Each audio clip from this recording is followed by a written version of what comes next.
wabarakatuh. Alhamdulillahirabbil alamin. Jadi pada pagi hari ini kita dapat berkumpul melalui daring ya, karena memang masih dalam kondisi pandemi, walaupun angka dari COVID-19 itu sudah mulai menurun, tetapi untuk respirasi kita masih menggunakan daring dalam memberikan materi. Tapi pemberian kuliah daring ini tentu saja tidak tidak menghambat untuk hal-hal dalam pentransferan ilmu ya, maupun keterampilan klinik terhadap mahasiswa. Jadi yang diharapkan oleh mahasiswa dengan kondisi pandemi sekarang, artinya ada beberapa waktu yang bisa kalian hemat. Ya, ada beberapa waktu yang bisa kalian pintas. Artinya kalau misalnya melakukan kuliah luring atau di luar jaringan atau tatap muka offline, ya itu membutuhkan waktu perjalanan sehingga ada waktu yang terbuang. Nah di sini kita memiliki keuntungan dalam melaksanakan kuliah daring karena ada waktu perjalanan yang mungkin itu menjadi waktu kita untuk belajar mandiri lebih banyak. Nah, diharapkan dengan pemberian kuliah maupun PBL dan keterampilan klinik itu dilakukan secara daring tidak mengurangi kualitas kalian untuk belajar. Jadi diharapkan justru semakin meningkat knowledge yang kalian miliki. Nah, tentu saja untuk menyikapi hal tersebut, ya kita itu sudah menyiapkan beberapa video, ya video tutorial untuk keterampilan klinik yang bisa diakses atau bisa ditonton sebelum dilakukan keterampilan klinik tersebut ya. Nah, ini untuk angkatan 2020 benar ya. Semester 2, blok 2, ini ada mahasiswa yang di Cirende dan ada yang di Cempaka Putih. Dengan beban 6 SKS, waktunya 5 April sampai 7 Mei. Jadi waktu itu sebenarnya pada respirasi ini 6 minggu, tapi insya Allah kita bisa merampungkan hal ini dalam waktu 5 minggu.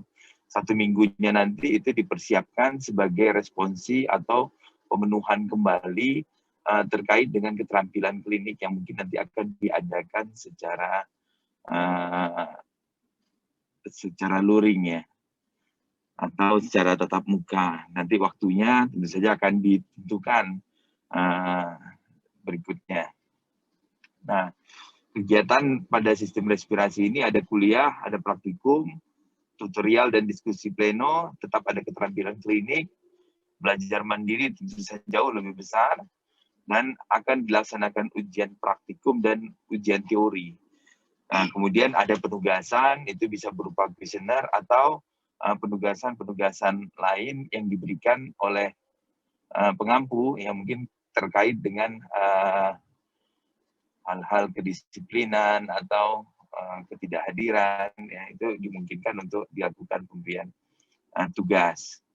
Nah, saat ini kita di kuliah pendahuluan itu diberikan oleh koordinator sistem atau sekretaris sistem. Ini koordinator sistemnya Dr. Fahri, sekretaris sistemnya saya sendiri. Kemudian anatomi nanti akan diberikan oleh Dr. Luki sebagai pengampunya, histo Dr. Nizam, fisiologi Dr. Busra, biokimia Dr. Kartono, patologi anatomi Dr. Vita, patologi klinik Dr. Triwahyuni. Nanti saya akan memberikan penyakit infeksi saluran nafas serta terapi oksigen. Kemudian nanti Dr. Fahri memberikan penyakit non-infeksi pada saluran nafas. Kemudian Dr. Misam akan memberikan intervensi dan kegawatan respirasi serta edukasi berhenti merokok. Untuk THT nanti diberikan oleh Dr. Putri, anak Dr. Rahmini, bedah torak ini diwakili biasanya Dr. Buku yang memberikan, mungkin nanti akan diberikan oleh Dr. Adib, ya, spesialis ortopedi. Kemudian mikrobiologi Dr. Yekti, parasit nanti Dr. Cahaya, gizi akan diberikan oleh Dr. Tirta, untuk kesehatan masyarakatnya akan diberikan oleh Dr. Pitut, radiologi Dr. Eni Luhur, rehabilitasi medik nanti akan diberikan oleh Dr. Serial, farmakologi Prof. Armen, dan untuk praktikum sendiri pengampu yang memberikan kuliah itu nanti akan sebagai pengampu praktikum juga untuk anatomi.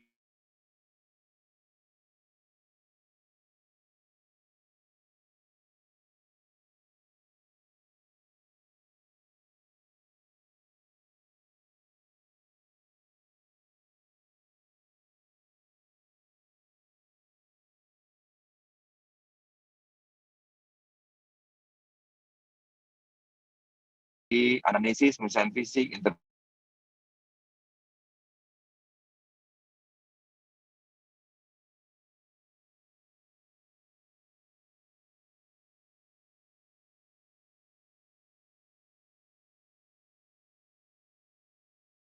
interpretasi ronsen torak, teknik nebulasi,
halo.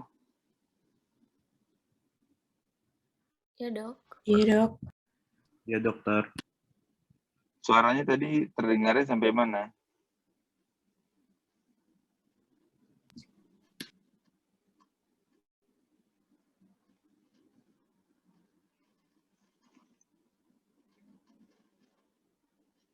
Ada yang bisa jawab?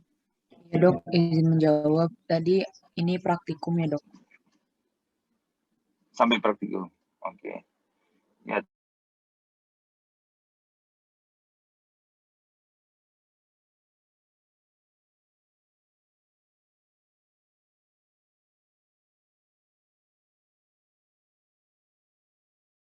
Tadi mendadak hilang ya suaranya. Melaksanakan PBR, tentu saja mahasiswa yang dipilih tentu saja yang ilmiah kedokteran, bukan yang ilmiah populer atau untuk awam. Jadi dalam memilah yang mesti dilihat yang memberikan itu apakah jurnal atau diambil melalui textbook atau yang lainnya ya. Jadi dipilih bukan diambil berdasarkan pendapat-pendapat awam atau tulisan-tulisan yang mungkin penulisnya tidak jelas siapa yang menulis di website tersebut. Jadi kalian juga mungkin saya rasa sudah dipelajari di semester 1 ya, bagaimana cara penelusuran makalah-makalah ilmiah. Nanti tutor akan menilai keaktifan, nilai ilmiah, dan lain-lain selama proses diskusi dari kelompok. Nah, kemudian untuk penugasan itu bisa mengisi kuesioner dan tugas-tugas lain yang memang diberikan kepada mahasiswa. Nah, ini komposisi nilainya, tatap muka atau teori itu 60%, praktikum 15%, tutorial 20%, sedangkan penugasan 5%.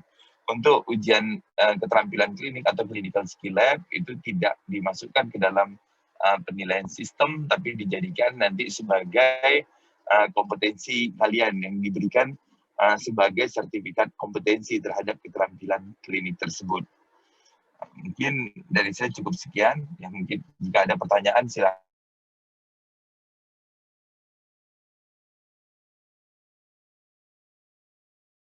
Assalamualaikum dok, izin bertanya.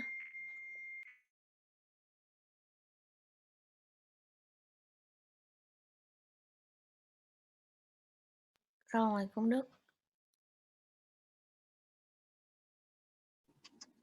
Waalaikumsalam. Ya dok, di blog ini apa ada kuis? Nanya siapa nih? Saya Widat dok. Widat, oke ya, silakan Widat. Di blog respirasi ini ada kuis nggak ya dok? Kuis untuk di mana? untuk di blok ini. Kalau di praktikum mungkin ada beberapa ya, tapi kalau untuk secara umum kuis tidak ada, tapi nanti diberikan ujian tengah dan ujian akhir kepada mahasiswa. Baik, terima kasih dok. Ya.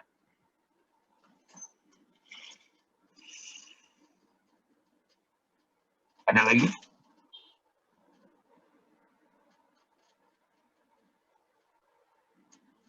Assalamualaikum dok. Waalaikumsalam.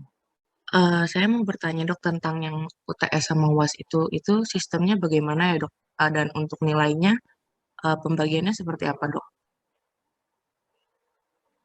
Ya, pembagian nilainya 60-40. 60 untuk ujian akhir, ya ujian tengah 40.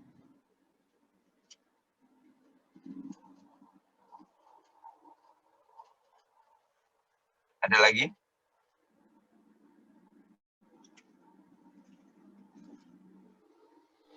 Assalamualaikum dok. Waalaikumsalam. Saya izin bertanya. Tadi saya kurang ngerti dok tentang mekanisme CSL-nya itu gimana ya? Hampir sama dengan yang di semester 1. Jadi CSL diberikan secara daring ya. Sebelum dilakukan CSL sebaiknya mahasiswa menonton video yang sudah dibuat ya, sehingga apa yang mengganggu atau apa yang menjadi pertanyaan ya terkait dengan yang dilakukan di video tersebut tentu saja dibandingkan dengan daftar tilik itu bisa dilakukan konfirmasi terhadap instruktur nanti yang mengawali kalian selama keterampilan klinik tersebut. Berarti Walaupun nanti ya gimana? nanti kalau untuk responsinya kita kayak buat video lagi gitu ya dok? Atau gimana? Untuk responsi sih belum dijadwalkan, tetapi diminta kalian itu untuk melakukan tanya jawab sama instruktur pada keterampilan klinik tersebut.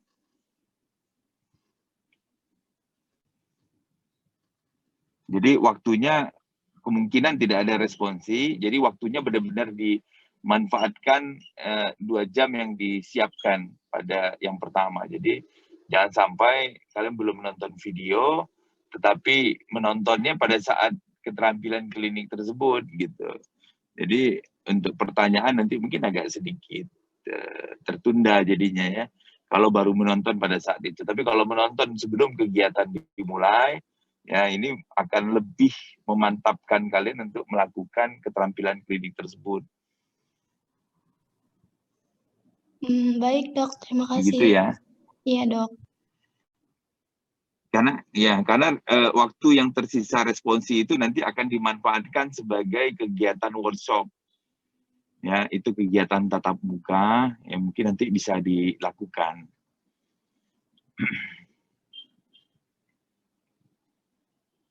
Oke, ada lagi? Assalamualaikum dok. Waalaikumsalam. Maaf dok, izin bertanya. Jadi untuk yang CSL itu ada yang sebagian offline atau seluruhnya online ya dok? Dan kalau boleh tahu jangka waktu offline-nya itu kapan ya dok? Terima kasih.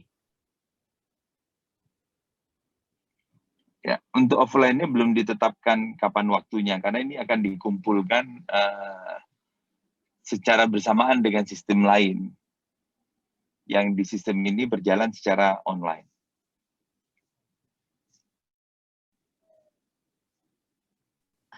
Maaf dok, izin bertanya lagi. Untuk yang penilaian yang CSL-nya itu akan sama aja seperti penilaian blok. Maksud saya yang ini kan CSL itu 0 ya dok ya. Berarti nanti kalau misalkan di offline-in tetap cuma buat tanya jawab doang ya dok, tidak untuk ujiannya gitu. Oh enggak, pada saat offline itu kalian melakukan hands on. melakukan keterampilan klinik dinilai apakah kemampuannya sudah kompeten atau tidak. Kalau sudah kompeten maka akan dikeluarkan sertifikat kompeten terhadap keterampilan klinik tersebut. Baik dok, terima kasih. Jadi nilainya nanti akan berwujud kompeten dan tidak kompeten.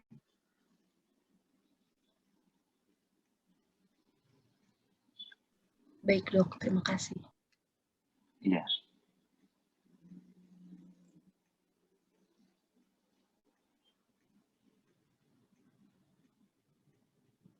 Oke, ada lagi?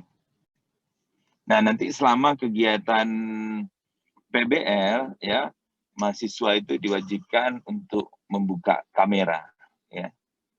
Jadi tanpa diinstruksikan oleh pengampu atau tutor ya, langsung kameranya harus on semua. Yang boleh off mungkin yang men-share kali untuk menghemat kuota ya, takutnya nanti tersendat-sendat. Yang men-share otomatis sekretaris, tapi jika memungkinkan sekretaris juga membuka. Ya, paham ya semuanya ya? Paham dok. Ya. Paham dok. Oke, ada lagi pertanyaannya?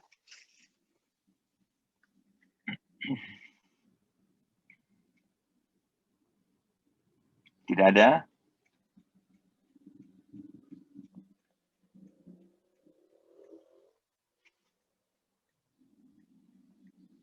Kalau tidak ada pertanyaan, kita cukupkan ya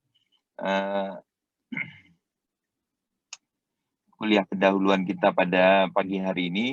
Semoga hal-hal terkait pelaksanaan kalian sudah paham semuanya ya.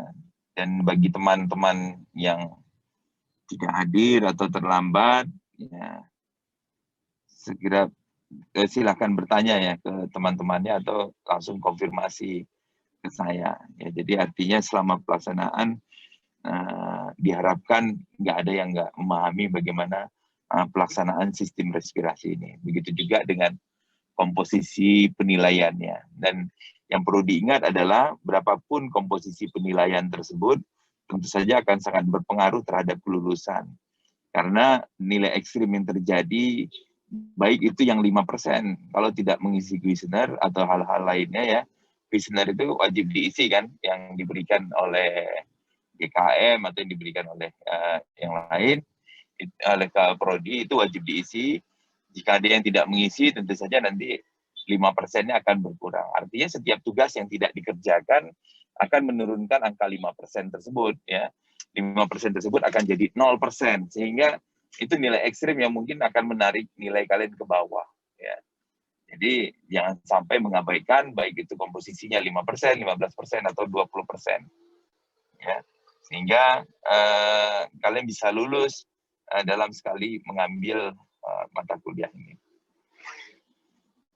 Oke, kita tutup dengan mengucapkan Alhamdulillahirrabbilalamin. Assalamualaikum warahmatullahi wabarakatuh.